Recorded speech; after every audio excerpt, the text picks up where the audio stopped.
Hello and welcome to the Intentional Brief, your weekly video update on the one big thing in cybersecurity for middle market companies, their investors, and management teams.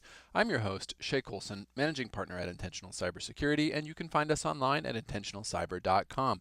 Today is Monday, September 22nd, 2025, and we are going to talk today about cascading failures, the value of systems thinking, and the fragility of our modern existence. Keeping it light here on a Monday morning.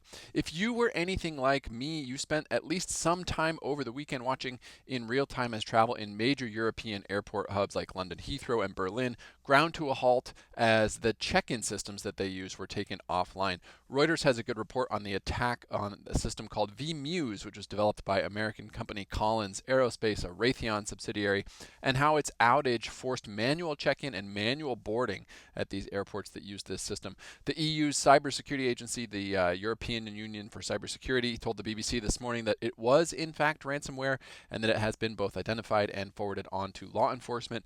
While airlines are insisting that the impact here is minimal, the BBC article notes that officials at Heathrow have asked airlines to cancel nearly 140 of their 276 scheduled outbound flights for Monday. And what we're seeing here obviously is cascading failures around as these connections fail, as these hubs are reduced in capacity, and then the challenges of these tightly integrated digital systems that we all rely on daily. When they go away, we are really in a tough position. So instead of focusing on the third party risk element of this, since I think we all understand we have very little control over our vendors in these sort of areas, I think putting that systems thinking hat on and looking at these challenges in new ways might be helpful. In fact, I think this systems thinking lens would also be helpful to the folks at Jaguar Land Rover who continue to suffer fallout from their August ransomware attack. The latest reporting this morning notes that while production has not yet restarted, they don't even have an estimate of when that will happen. The article given to, or the answer, given to the article says, quote, "No one actually knows." So while Jaguar Land Rover struggles to restart production, they have 200,000 workers idle.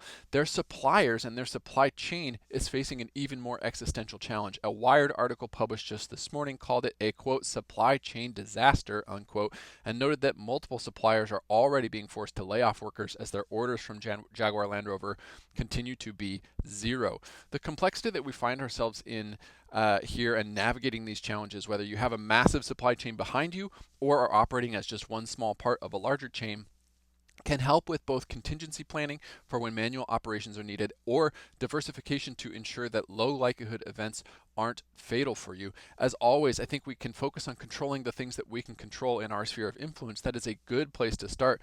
But don't forget the context in which we're all operating. There are opportunities for all of us to help manage these risks down. And again, looking for these low likelihood, high impact events and understanding the reality of those risks can be very helpful before it occurs. Again, these things probably are not on the bingo card for these players, whether you're Heathrow Airport or Jaguar Land Rover. It's interesting to see it happen in the UK. That doesn't mean that it can't come to your shores or to your office next, and hopefully you can plan accordingly. From a fundraising perspective, we noted more than $27 billion in newly committed capital last week, led largely by Advent International, who raised $20 billion for its latest flagship fund, per a report out of Bloomberg. This brings our Q3 total to just over $161 billion, a little behind the last couple of quarters in terms of total amount. Not surprising given the macro state of uncertainty. We'll be keeping a close eye on this indicator in Q4 as we get a sense of how others are seeing both the risk and opportunity landscape in this larger environment.